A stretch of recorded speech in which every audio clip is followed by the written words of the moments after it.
Pinturo, Claret, Direz ou encore Baucher, de grands noms du ski étaient au rendez-vous sur le stade d'Arars à Avoria. Tous skieurs de haut niveau et tous membres de l'équipe de France Douane. Depuis 1952 et la première édition du tournoi des douanes alpines, un lien unique s'est tissé entre le monde du ski et les douaniers. Au départ, ces derniers souhaitaient se perfectionner pour rattraper les contrebandiers dans les régions montagneuses. Aujourd'hui, les douanes recrutent des athlètes qui portent haut les couleurs du service. On fête le 70e anniversaire du tournoi international de ski des douanes, de l'arc alpin, et évidemment, on va dire que c'est quand même important pour nous. Il y a une tradition, les premiers athlètes de renom, Léo Lacroix, Jean-Claude Killy, bien évidemment. Donc aujourd'hui, c'est Alexis Pinturo, on est vraiment dans la continuité d'accompagnement.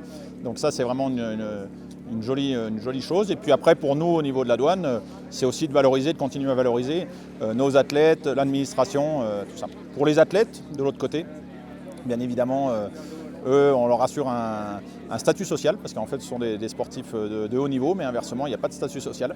Donc ça permet aussi, voilà, l'État se porte un petit peu garant et vient, on va dire, aider les athlètes à pouvoir s'exprimer. Alors on a des athlètes de très grand renom, mais on a aussi des jeunes, et on a des athlètes qui sont arrivés jeunes, qui ont grandi, qui aujourd'hui sont on va dire vraiment des top athlètes, quoi.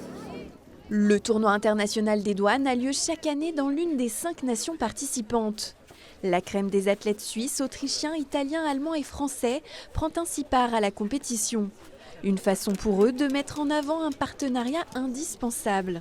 On retrouve justement des collègues douaniers qui eux sont complètement dans le corps douanier, et il y a les athlètes des différents sports. Ça nous permet de nous retrouver, ça nous permet d'échanger, ça nous permet de nous amuser, de fêter un peu aussi la fin de la saison, parce que ça intervient toujours en fin de saison.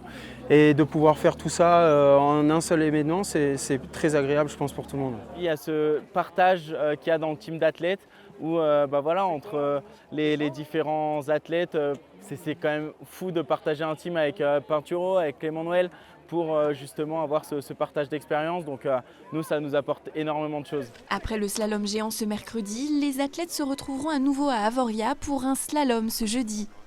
En parallèle, les épreuves nordiques se déroulent sur le domaine de Flaine. Une grande cérémonie de clôture dans le centre de Morzine marquera la fin de ce 70e tournoi.